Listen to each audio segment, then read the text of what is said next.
तो आज हम लोग क्या करना है, लिपि के बारे में जानना। तो लिपि क्या होती है सबसे पहले हमें इसको समझनी है।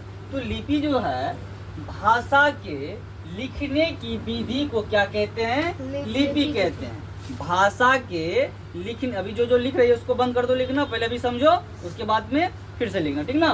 तो भाषा के लिखने की विधि को क्या कहते हैं, लिपि कहते हैं। समझ में आया। भाषा को जो हम लिखते हैं ना, वही लिखने की जो विधि होती है उसे क्या कहते हैं, लिपि। याद हो गया, बोलो तो।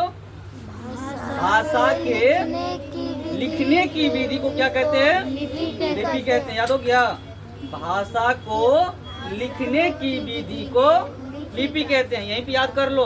तो आप तुम लोग बोलो जल्दी से, भाषा के लिखने की विधि को लिपि कहते हैं। याद हो गया। अब चलो लिपि को तो हम समझ लिए कि भाषा जो हम लिखते हैं उसी के जो लिखने की जो विधि होता है उसको हम लिपि कहते हैं। लेकिन एक बात और याद रखना, अलग अलग भाषा अलग अलग लिपि में ही लिखी जाती है। भाषा तो बहुत सारे है ना, भाषा बहुत सारे है, लेकिन अलग अलग जो भाषा है तो अलग अलग लिपि में उसको क्या करते हैं, लिखते हैं। हमेशा याद रखना है कि अलग अलग भाषा अलग अलग लिपि में लिखी जाती है। जैसे हिंदी को देवनागरी लिपि में लिखी जाती है। हिंदी को किस लिपि में लिखी जाती है, देवनागरी लिपि में। हमेशा याद रखना है हिंदी को देवनागरी लिपि में लिखी जाती है। समझ में आ गया।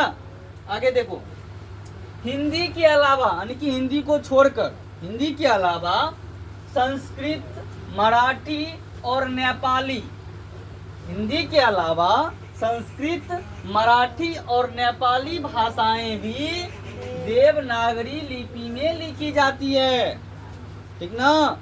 हिंदी तो लिखी जाती ही देवनागरी में, लेकिन उसके अलावा संस्कृत, मराठी और नेपाली भाषा भी देवनागरी लिपि में ही लिखी जाती है। समझ में आ गया ना। कोई तुमसे पूछ दे, बताओ मराठी भाषा जो है किस लिपि में लिखा जाता है, तो क्या बताओगे, देवनागरी। उसके बाद संस्कृत किस लिपि में लिखा जाता है, देवनागरी, ठीक ना। और नेपाली देवनागरी। समझ में आ गया।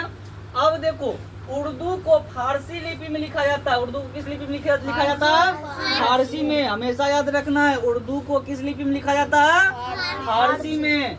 अंग्रेजी को किस में लिखते हैं, रोमन लिपि में। अंग्रेजी को किस लिपि में लिखते हैं, रोमन लिपि में लिखा जाता है। और पंजाब को, पंजाबी जो भाषा होता है उसको किस में लिखते हैं, गुरुमुखी लिपि में। गुरुमुखी जो है वो किसका लिपि है, पंजाब का। पंजाब की जो भाषा होती है ना उसको हम गुरुमुखी लिपि में लिखते हैं, ठीक ना। याद रखना। और एक बात, उर्दू की लिपि फारसी दाईं ओर से बाईं ओर को लिखा जाता है। क्या समझ में आया इसमें। उर्दू का जो लिपि होता है वो दायां से बायां लिखा जाता है, और देवनागरी लिपि जो है बायां से दायां, उल्टा होता है। ये देखो, जैसे कि ये कॉपी है ना, ये कॉपी है, तो ये दायां मेरा कौन हो गया, ये दायां है ना, ये मेरा दायां है, इधर बायां। तो इधर से स्टार्ट होता है, इधर से उल्टा, यहाँ से स्टार्ट, यहाँ से इधर से लिखा जाता है उर्दू, इधर से। समझ रहे हो ना, इस साइड से लिखा जाता है। हमेशा याद रखना, उर्दू लिपि जो है फारसी में होती है, लेकिन वो दाईं ओर से बाईं ओर की तरफ लिखी जाती है, ठीक है। ये चीज को ध्यान रखना, बहुत ही इम्पोर्टेंट है।